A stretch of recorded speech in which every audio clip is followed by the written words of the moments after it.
میں ان شواہد کی بنا پر یہ یقین رکھتا ہوں پورا ترکش بیلٹ سلسلہ مجددیہ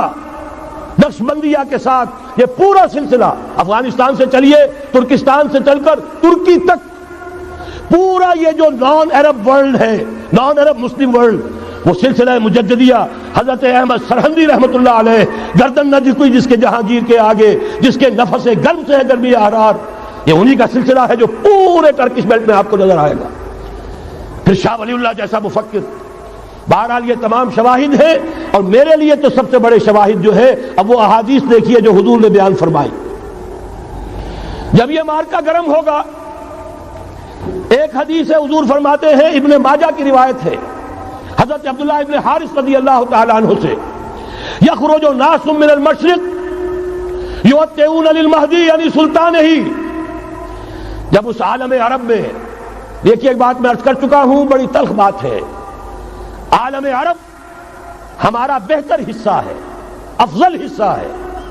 ان کو اللہ نے فضیلت ہم سے بہت زیادہ دی ہے. سب سے بڑی فضیلت کہ محمد خود صلی اللہ علیہ وسلم عرب تھے یہ رتبہ بلند ملا جس کو مل گیا. پھر مستقل فضیلت اللہ کا کلام ان کی زبان میں موجود ہے مادری زبان. لہذا اگر انہوں نے کوتاہی کی انہوں نے پیٹھ دکھائی بہت بڑے مجرم ہیں اس میں کوئی شک نہیں. اور یہی وجہ ہے یہ سارے ملاحم وہی ہونے ہیں ایسی ایسی بھاری جنگیں حضور فرماتے ہیں اتنے لوگ ہلاک ہوں گے کہ پرندہ اڑتا چلا جائے گا اترنے کی جگہ نہیں ملے گی لاشیں ہی لاشیں ہوں گی. یہ شکل ہونے والی ہے. اور میں تو چونکہ ایک مضمون اور کتابچے کی شکل میں بھی شائع ہو چکا ہے اس میں کہ حضور کی اس حدیث کے حوالے سے میری امت پر بھی وہ سب کچھ وارد ہوگا جو سابقہ امت پر ہوا اسی کے حوالے سے عرض کر چکا ہوں. اگر اس صدی میں ہولوکاسٹ میں 60 لاکھ یہودی مارا گیا ہے کوئی اسی کا دوبارہ چربا جو ہے امت مسلمہ پر بھی آنے والا ہے. لیکن اس کے بعد پھر ان کے لیے فوجیں جائیں گی مشرق سے وہاں جو امام ہوں گے جو بھی ان کو لیڈ کر رہے ہوں گے حضرت مہدی. یہ تصور ذہن میں رکھیے ہمارے مابین اور عیسائیوں کے مابین حضرت مسیح کی ذات مشترک اگرچہ ان کا یہ عقیدہ ہے کہ وہ سولی دیے گئے فوت ہو گئے معاذ اللہ ثم معاذ اللہ پھر زندہ ہو کر آسمان پر گئے پھر آئیں گے. ہم کہتے ہیں نہیں وہ سولی دیے ہی نہیں گئے وہ زندہ آسمان پر اٹھائے گئے واپس آئیں گے. گویا کہ بہت حد تک اشتراک ہے لیکن ایک اختلاف بھی ہے. اسی طرح حضرت مہدی کے بارے میں شیعہ اور سنی تصورات میں اتفاق بھی ہے اختلاف بھی ہے. یقیناً امت مسلمہ امت عرب مجھے تو اقبال کا وہ شعر یاد آتا ہے خون اسرائیل آ جاتا ہے آخر جوش میں توڑ دیتا ہے کوئی موسیٰ طلسم سامری. تو کیا خون اسماعیل جوش میں نہیں آئے گا؟ حضرت اسماعیل کی نسل میں حضور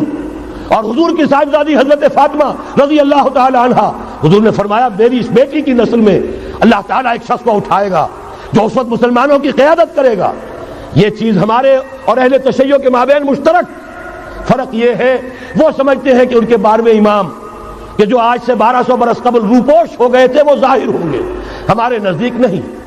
وہ پیدا ہوں گے نو مولود ہوں گے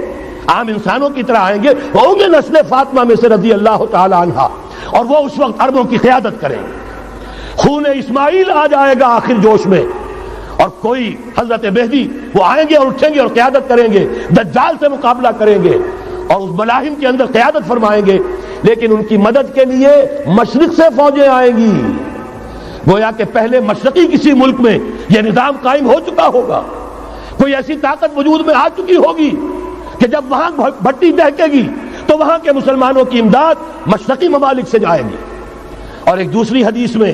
یہ تو ترمذی کی روایت ہے کتب حدیث میں 3 نمبر پر کتاب یہی ہے صحیح بخاری صحیح مسلم پھر یہ جامع ترمذی. اس میں حضرت ابو ہریرہ سے روایت ہے یخرج من خراسان رایات سود. خراسان میں بتا چکا ہوں حضور کے زمانے کا خراسان افغانستان کچھ حصہ پاکستان کا کچھ روسی ترکستان کی آزاد ریاستیں جو ابھی ہوئی ہیں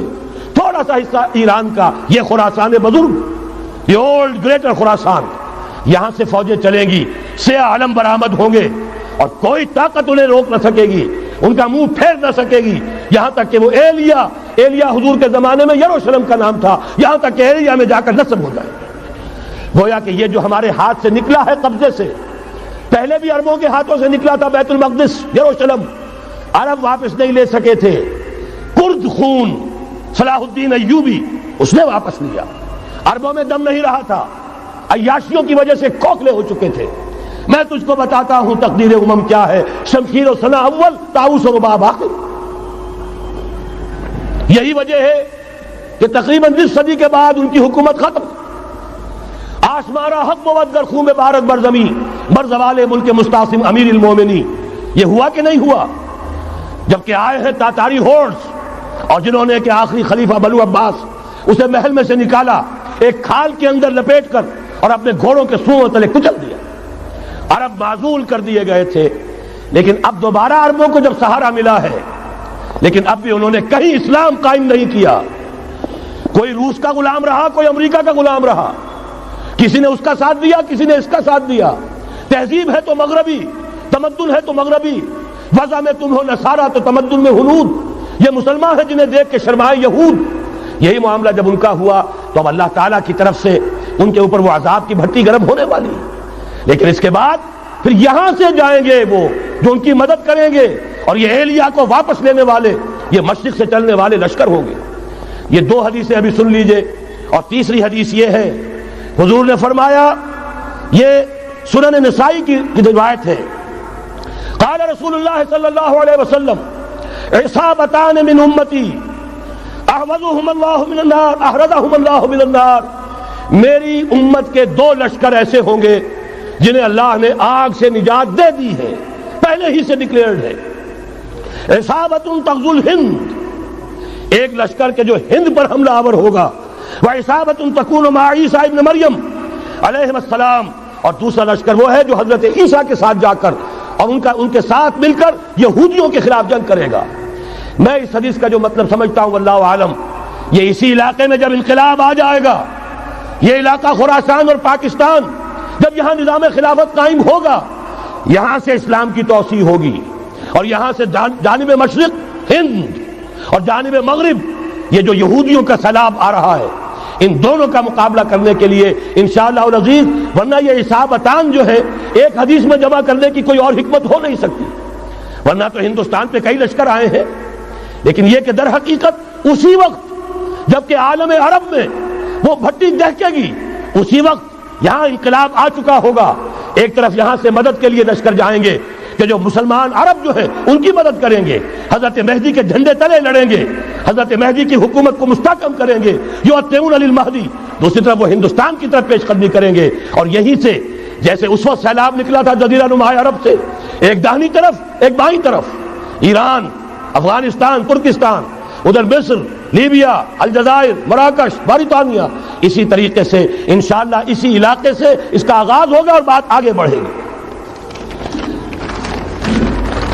تو غرض اصل حاصل کیا ہے؟ یہ ہونا ہے، پچھلے آثار ثابت کر رہے ہیں کہ ہونا ہے، حضور کی احادیث بتا رہی ہے کہ یہی سے ہونا ہے، ہوا صرف یہ ہے ہم بھٹک گئے، ہمیں اپنی منزل یاد نہ رہی۔